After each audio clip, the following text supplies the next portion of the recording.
Thank you all for coming out. It's a drippy evening out there. Um, I think this storm. I'm just beginning a 14 city I think it is tour, starting in Seattle where we had a big book launch a few days ago, and I think I'm more or less tracking the storm everywhere that it goes. So I'm not sure how that's going to work out. Um, so yeah, the 1936 Berlin Olympics. I think for most people, the first thing that comes to mind when they think about the Berlin Olympics of 1936 is the Jesse Owens story. Understandably, that is a great story. And it's a great story partly because it reminds us what some of the things are that we value about ourselves, the things we hold dear, things like fairness and equality and individual achievement. And the story I'm going to talk about tonight, um, also from the 1936 Berlin Olympics, you probably aren't familiar with, but I think it also helps define who we are as a people when we're at our best. But it approaches it from the opposite angle, not as a story about an individual achievement, but a story about what we do when we come together, when we literally all get in a boat together and pull as one, when we endeavor to do something in common. So, and I'm going to come back to that theme a little later. But first, let me start by talking about how I came to write this book. It was about almost 6 years ago. My neighbor, Judy, came to me and asked if I'd come down to her house to meet her father, Joe. Joe was in the last few weeks of his life living under hospice care at her home, and I didn't know much about him. I knew that he had rowed in an Olympic race, and I knew he had built this. I have a 2,200-foot hand-split cedar rail fence around my property, and I knew that in his 70s he had hand-split and installed that entire fence, which if you saw, it's a Herculean thing for anybody of any age to do that kind of work. Um, anyway, Judy had read one of my earlier books to him, and Joe had enjoyed it, and he wanted to meet me. So I went down and started to talk to him. And as he spoke, he began to spin out an absolutely extraordinary story. Um, and I noticed after a while that tears were coming to his eyes. And they were coming at particular points in what he was saying. He began to tear up whenever he began to talk about the other boys who had rowed with him in 1936, the other boys in the boat. And at first I thought he was crying for the loss of them because nearly all of them had passed away by this time. But I began to understand as he talked more that the tears weren't so much for the loss of them as for the sheer beauty of what they had done together and what they had become together. There was a sort of transcendent joy behind those tears. And I knew right then and there that there was a great story here. And so I asked Joe that very day if I could write. Actually, I asked him if I could write his story, and he said, no, you can write a story about all the boys in the boat, and hence the title. And so I started the very next day, actually, to work on the book. Now, the climactic event in the book and in the story is, of course, this gold medal race in Berlin in 1936. And it was a great race. The American boat got off to an absolutely terrible start. Germany and Italy, the two fascist powers, had been assigned the inside lanes, the most protected lanes on the course. The U.S. and Great Britain had been assigned the far lanes, the most exposed lanes, and they were rowing into a very stiff quartering crosswind almost the entire distance of the course. The American stroke oar, the most critical oar in the boat, he sets the rhythm for the boat, was so ill he had been in bed for days leading up to the race. They had to literally take him out of his sick bed and take him down to the race course to row. Hitler and Joseph Goebbels and Hermann Göring were all there, as were virtually all the top Nazis, standing on a balcony looking down over the race course. And the crowd, 75,000 strong, was chanting as the boats were coming down the way, Deutschland, Deutschland, Deutschland, to the rhythm of the strokes. Germany won the first 5 races that day. They won gold medals, and they weren't expected to. They won the first 5 races, flat out gold medals. The Brits then won the next race, and then came the Americans and the field of 8-oared boats. Anyway, the last 200 meters or so of that race are, I'm not going to go there with you. I'm going to leave you to read those for yourself. But they're absolutely astonishing what happened in the last 200 meters of that race. So I'm going to leave you, I'm not going to talk about that race, but I'm going to talk about a different race in a minute. I write books primarily because I find it's the best way in the world to really learn about something. I like to just peel away the layers of the onion about a subject until I get down to its essential truth, its absolute core. And in the 6 years that I say 6 years because I was working on another book for part of that time, but all told, there was 6 years when I was researching this book and immersed in it. And during the course of all that research, I had a series of revelations, large and small, and I just want to share a few of those with you. One of them was, who knew that crew racing could be exciting? I mean, it didn't seem to me that it was when I first thought about it. And frankly, to be perfectly honest, I think standing on the banks and watching a crew race is not always terribly compelling. For one thing, it's sort of impossible to do. If you're standing mid-course, the boats go by and you don't see how it ends. If you're standing at the finish line, you don't really see how the race evolves. You get to see who wins, obviously, and so that can be exciting. But the real drama of a crew race, I came to understand by talking to a lot of oarsmen, is what happens in the boat. And so I'd like to read a passage from the book having to do with one of those races. To set the scene, this was June of 1936, leading up to the Olympics in Berlin. And the boys from Washington, University of Washington, in order to become the U.S. crew, needed to win this race and then advance to the Olympic trials in Princeton. But it amounted to the national championship race. The race got off at just about 6 p.m. Dusk was falling over the Hudson River in Poughkeepsie. Al Ulbrichtson, the coach of the Washington boat, had told Bobby Mock, the coxswain, to race from behind, but under no circumstances to get more than 2 lengths behind at any point. Ulbrichtsen's watching the race from an observation train that's running parallel to the race course. And Bobby Mock, the coxswain, who, by the way, is not at all above lying to get what he wants from his crew, has been holding his boat 4 lengths back, and Al Ulbrichtsen, the coach, is becoming extremely concerned as we pick it up. On the train, Al Ulbrichtsen had all but given up. "They're too far behind," he muttered. "They're overplaying their hand. We'll be lucky to finish 3rd. Ulbrichtsen's face was ashen. It seemed to have turned entirely to stone. He'd even stopped chewing his gum. In the lane nearest to him, California had powered back out in front, rowing beautifully. With a tiring field behind them and less than a mile to go, Cal was in a commanding position to win. Kai Ebright, it seemed, had somehow outwitted him again. But if anybody had outwitted Al Ulbrichtsen, it was his own coxswain, the short kid with his own Phi Beta Kappa key, and now he would show his hand. Suddenly he leaned into Don Hume's face and bellowed, "Give me 10 hard ones for Ulbrichtsen." 8 long spruce oars bowed in the water 10 times. Then Mock bellowed again, "Give me 10 more for Pocock." Another 10 enormous strokes.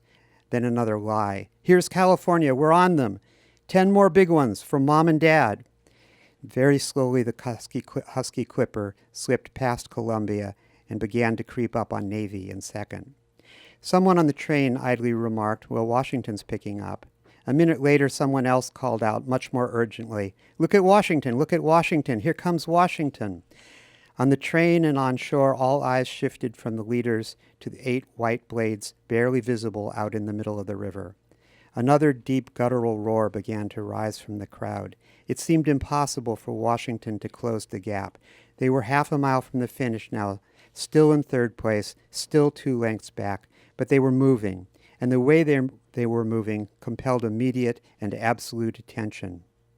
In the boat, Mock was incandescent now. "Okay, now," he barked. Don Hume took the stroke up to 35, then to 36, then to 37. On the starboard side, Joe Rance fell in behind him just as smooth as silk. The boat began to swing. The bow began to rise out of the water.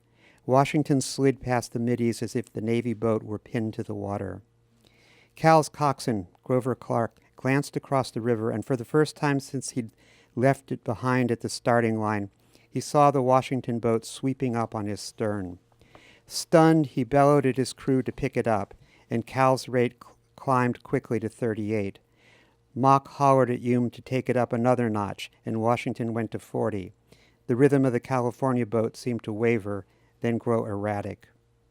California and Washington careened into the last 500 yards, storming down the corridor of open water between the spectators' boats.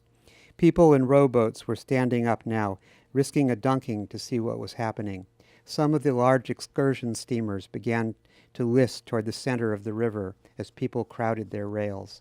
The roar of the crowd began to engulf the oarsmen. Boat whistles shrieked. On the float in front of Washington's shell house, a Vanda May Calamar, the crew's cook, waved a frying pan over her head, whooping and urging the boys on. In Washington's press car, pandemonium broke out. George Farnell of the Seattle Times shoved his press credentials into his mouth and began to devour them. Tom Bowles commenced beating a stranger on the back with his lucky old fedora. Royal Brown was shouting, "Come on, Washington, come on." Only Al Ulbrichtson remained motionless and silent, still riveted to his seat, his eyes cold gray stones locked on the white blades out in the river. Joe Williams of the World Telegram stole a glance at him and thought, "This guy has ice water in his veins." With the finish line looming ahead of him in the gathering dark, Bobby Mock screamed something inarticulate. Johnny White in the number 3 seat suddenly had the sensation they were flying now, not rowing. Stub McMillan desperately wanted to peek, to glance over toward lane 1 where he knew California would be, but he didn't dare. In number 6, over the crowd noise, Shorty Hunt could hear someone on a radio yelling frantically. He tried to make out the words, but all he could tell was that something terribly exciting was happening. He had no idea how things stood, except that he still hadn't seen California fall into his field of view. He kept his eyes locked on the back of Joe Rance's neck and pulled with his whole heart. Joe had boiled everything down to one action, one continuous movement, one thought, the crew's old mantra running through his mind like a river, hearing it over and over, not in his own voice, but in George Pocock's crisp Oxford accent. Mind in boat, mind in boat, mind in boat. Then, in the last 200 yards, thinking itself fell away, and pain suddenly came shrieking back into the boat, descending on all of them at once, searing their legs, their arms, their shoulders, clawing at their backs, tearing at their hearts and lungs as they desperately gulped at the air. And in those last 200 yards, in an extraordinary burst of speed, rowing at 40 strokes per minute, pounding the water into a froth, Washington passed California. With each stroke, the boys took their rivals down by the length of another seat. By the time the 2 boats crossed the line, in the last vestiges of twilight, a glimmer of open water showed between the stern of the Husky Clipper and the bow of the California Clipper. In the press car, the corners of Al Ulbrichtsen's mouth twitched reluctantly into something vaguely resembling a smile. He resumed chewing his gum slowly and methodically. Ulbrichtsen was quite a character. He was just a granite face all the time. He showed no emotion, and Bobby Mock was just the opposite. Bobby Mock was a real spark plug. At any rate, they won that race, and they went on to the Olympic trials and on to the Olympics in Berlin. And it's no secret, they won their gold medal race in Berlin. You'll know that from the time you begin to read the book. But there's a lot of stuff that happens along the way. So several other things quickly that were revelations to me. One was just how improbable this particular set of boys' accomplishment was, just how much the deck was stacked against them. These were working class kids struggling literally to survive in the middle of the Depression. These were kids that grew up in logging camps and mill towns and on dairy farms. And yet, to do what they did, they had to take on the sons of bankers and lawyers and senators from Ivy League schools in the East particularly. And then they had to take on the most elite rowers in the world, boys from Oxford and Cambridge. And finally, they had to take on literally hand-selected Nazi crew in Germany. And they managed to do that. I also learned from talking to a great many oarsmen over the last few years, more than from doing it myself, a little myself. I learned that rowing is extraordinarily difficult. It's almost brutal physically. It's hard to comprehend, particularly at the level we're talking about here, Olympic rowing. It is extremely demanding physically and mentally. An Olympic rower rowing a 2,000-meter race, the Olympic standard, expends as much energy as if he'd played in 2 NBA basketball games back to back, but he does it in 6 minutes. He consumes as much oxygen pound for pound as a thoroughbred racehorse does at a full gallop in the Kentucky Derby.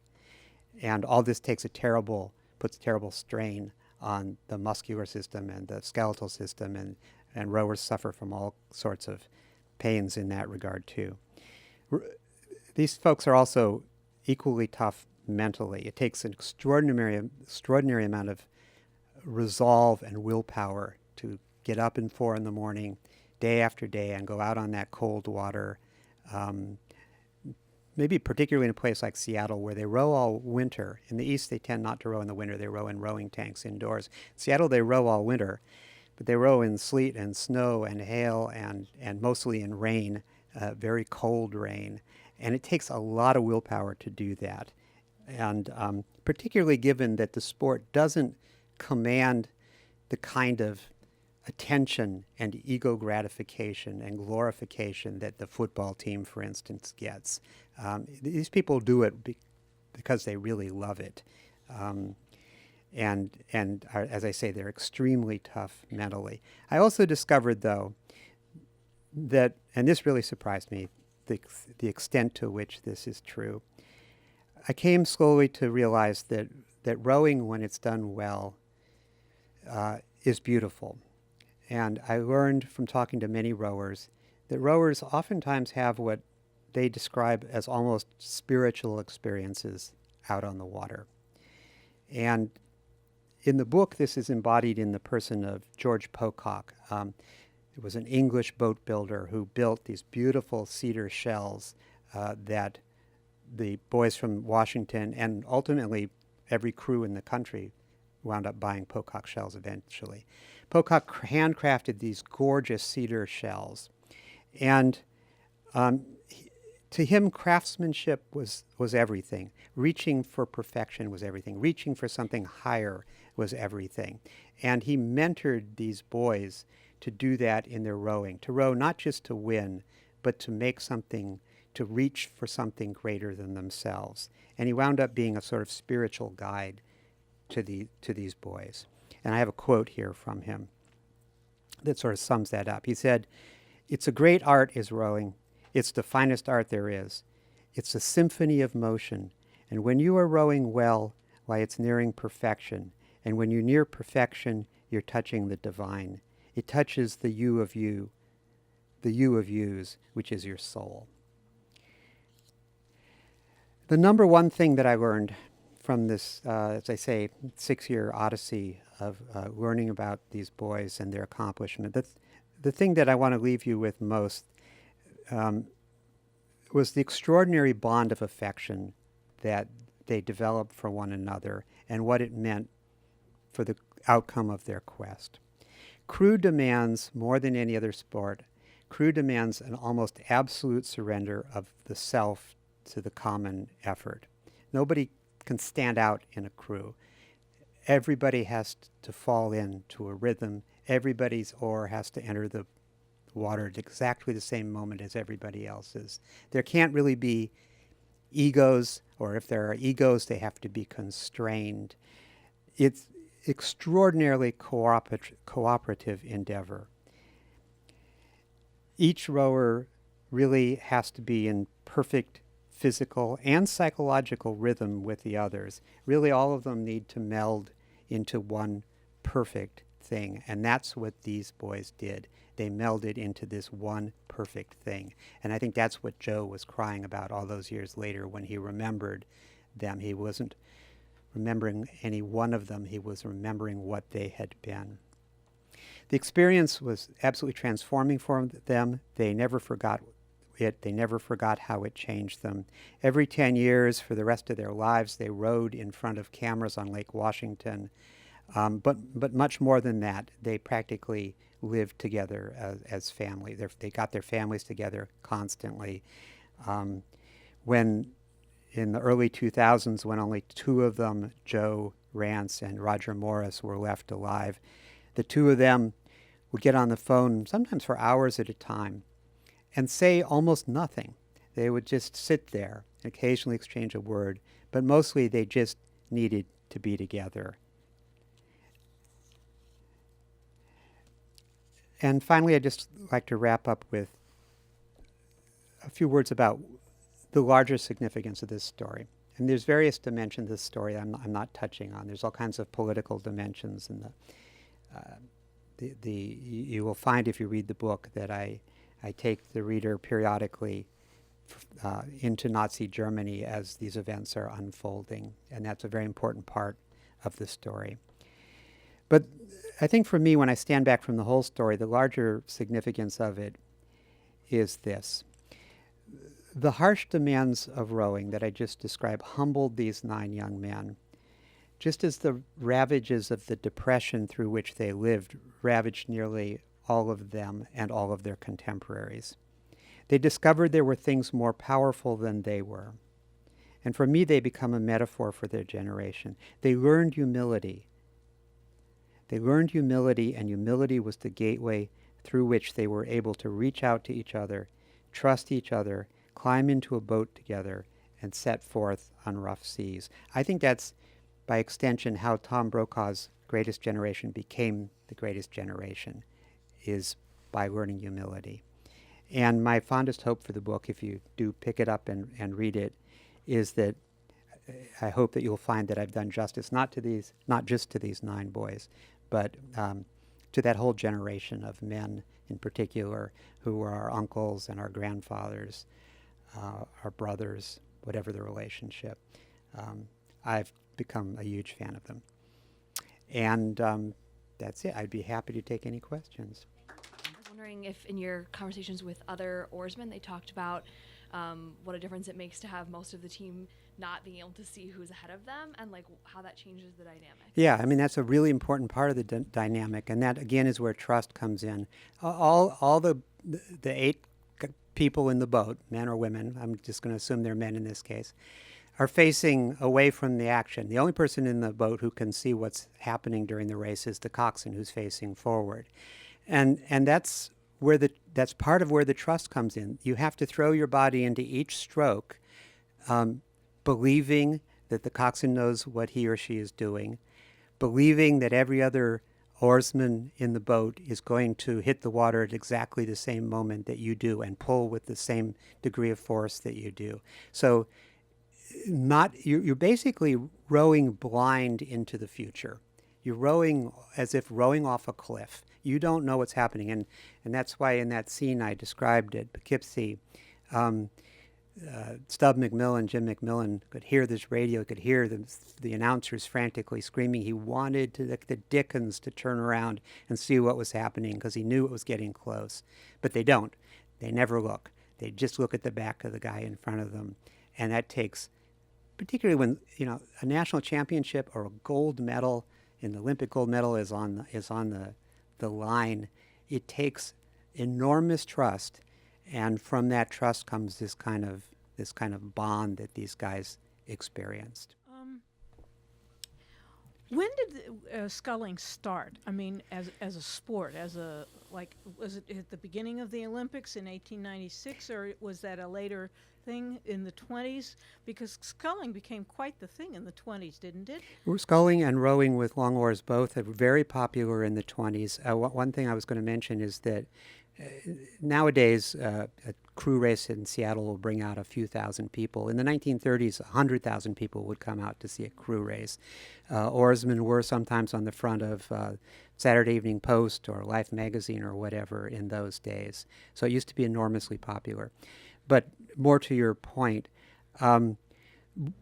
competitive rowing like this, it's in the book. I don't remember the dates exactly, but the first competitive race in the U.S. was a bunch of U.S. Navy men against a bunch of British Navy men in the mid-19th century, I believe, sometime between the War of 1812 and the Civil War.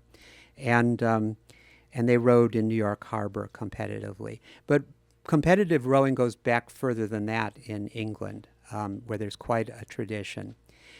Part of what's interesting in this story is that George Pocock, the boat builder, also brought with him when he came to Washington a style of rowing that he'd learned from his father rowing on the Thames, where in the 19th century and also in the 18th century, men made their living by ferrying people back and forth across the Thames. They were called Thames watermen. And they had a particular rowing stroke. And it was very efficient because this is how they made their living. And they didn't want to become injured every day, obviously. So when Pocock came to Washington, during the tenure of a series of coaches at Washington, Pocock influenced all of them as the stroke evolved, the technical stroke evolved at Washington, teaching them elements of this Thames waterman stroke. I wondered how their victory, which I assume was a surprise, was received in Germany and reported on, and how were the oarsmen treated at the medal ceremony? Yeah. And an adjunct to that, if you would, how was their victory reported here as well, vis-a-vis, was there a political element to the reporting of the victory over the Nazis, et cetera? Right. I would there's several elements to that. There was actually, when they came home, there was a ticker tape parade in New York for all the whole U.S. team, and some of them participated in that. Some of them came home by a different route and weren't able to. In terms of Seattle, they came home in dribs and drabs to Seattle, so there was no real public spectacle there. The American team, like thousands of American citizens who went to Berlin that summer, many of them were very favorably impressed by what they saw in Germany. Berlin in particular, was almost a movie set that summer. It was so carefully polished and buffed. The disturbing things that were happening even in 1936 in the Third Reich were kept so completely away from the view of those tens of thousands of foreigners that came into Berlin that summer, that most of them came back, frankly, and including some of these boys, came back thinking Germany was a pretty cool place, thinking it was modern, efficient, well-run, exactly the things that Goebbels and the propaganda ministry and Hitler ultimately wanted them to think. Hitler didn't originally want to stage these Olympics. It was Goebbels that talked him into it. And he did succeed brilliantly in pulling that off, in convincing all these Europeans and Americans who showed up that there was nothing to fear in Germany. When I knew rowers on the West Coast in the 70s, the way to be, the culture was humble, very careful with your money, no matter how much money Daddy had. And Daddy's had lots of money for many of them. Yeah. Did the boys on your boat set the standard of that culture, or had it already been the culture? I think they may have helped set the standard because, and I speak delicately now because I'm on the East Coast, these kids had a very hard time getting respect when they came to Princeton and Yale and Harvard, when they rode against Ivy League schools. For years leading up to this crews from the West, primarily from Cal Berkeley, my alma mater, and from Washington,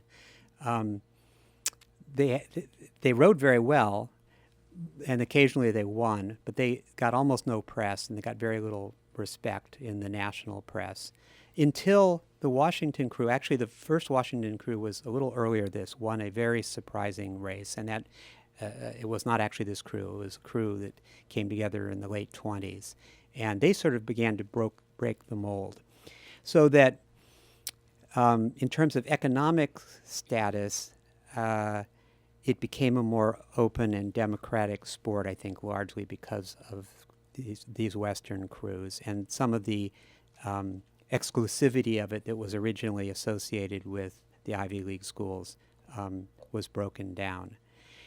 In terms of the culture of humility, I'm not sure, but my guess is that they had something to do with that too. As I say, they were superstars in their day. It was a big deal. And I think that the way they conducted themselves did probably set a standard for the culture of rowing. I like to think so anyway. I have actually two questions, if that's all right. Sure. The first one is, did any of these gentlemen go on to fight in World War II, and were they by chance deployed to the European theater? And the other question doesn't relate, but I'm wondering what you can tell us about the Coxton Strategy during that war, or during the race, excuse me. Actually, none of them served in combat, interestingly. They were almost all engineering students at the University of Washington, and the Boeing plant had just opened in Seattle at the time. And almost all of them were recruited into the Boeing plant. I don't know what kind of deferments they were given or what the deal was, but they were too valuable as engineers, as aeronautical engineers, to serve in the trenches, apparently. So at least 5 of them wound up working at Boeing on war aircraft as engineers through the war. One of them served in the Merchant Marines, and one was a CB, I believe. But none of them saw combat, and none of them was in Europe. And the second question was the Coxton Strategy. The Washington in these years had a particular strategy that Bobby Mock and Al Albrechtsen adhered to pretty religiously. They really liked to row from behind, and they liked to psych out their opponents. So Bobby Mock in particular had a way of creeping up on a boat and hurling insults at them and getting them madder than heck. So they'd tear off and burn up a lot of energy. And Mock would just sort of stay in, off their stern a little bit while they'd flail away at the water. And then the last few hundred meters of the race, he'd turn it on. They were very good. This crew was very good at holding something back, and also the psychology of getting the other crew rattled. A friend of mine claimed I saved her life and invited me out to California for the '84 Olympics. Uh-huh. The Olympics are an enormous event, and literally out there, they literally had to change the whole fabric of life for 2 weeks to get the games to come off as scheduled. Yeah. And people out there still claim that LA never worked better than when the Olympics were there. Right. The size of the thing, we concentrate on the American athletes and what they do, and we see them, but the thing is just enormous. Yeah. And And has only grown since and that's part of what another thing that's interesting about this story is that it was really this Olympics. It was the German effort at these Olympics that elevated the. I mean, they built a massive. It wasn't just the Olympic Stadium that's still there. They built this Reichssportfeld, this enormous complex, and the world had never seen anything like that before. And they had certainly never seen anything. There's a, I think, fairly vivid description of the opening ceremony, which was extraordinary. The Nazis put on this enormous pageant for the opening ceremony. Now, as you know, they've gotten more and more extravagant ever since. But the Nazis just blew the world away with the pomp and circumstance and pageantry of that Olympics, and that was part of why it had such a powerful impact on world opinion for the time that it did. Did they ultimately die of similar diseases or musculature problems? Well, I can only speak for sure about, well, there's a couple. One of them died quite early in 1960s. Chuck Day, who was this very pugnacious Irish-American kid, a great kid, joked a lot, fought a lot. They got in a big scrap in Germany with the Yugoslavian team, and he led the way. He died. He insisted on smoking cigarettes, although Coach Albrechtsen absolutely would not allow it. He was always sneaking cigarettes. And Chuck died of lung cancer in the 1960s. The rest of them all lived into their 90s, as far as I know. They were big guys. They were tough guys.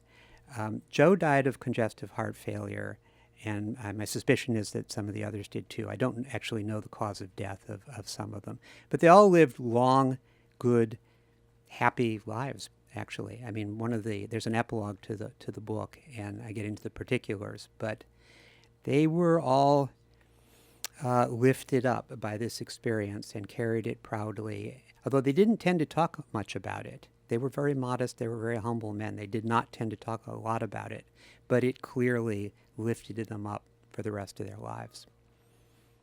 I think that most of us have been aware of the Berlin Olympics for a long time and the Jessie Owens story. Why do you suppose it has taken your book to, tell this story? Because it's a pretty phenomenal story. Well, actually, I get asked that a lot by the family members. All the family members of this crew have been working with me and talking with me, and they have all been pining to have this story told since 1936, basically, because they all knew what it involved, the drama it involved, and the characters of the people involved. So I think it's just that nobody came along and decided to do it until I happened to talk to Joe. And as I say, it just opened up more and more layers as I began to dig into it. And it was a tremendously fun project to work on, enormously rewarding. I learned a ton, and it was enormously satisfying to have it finally brought to light.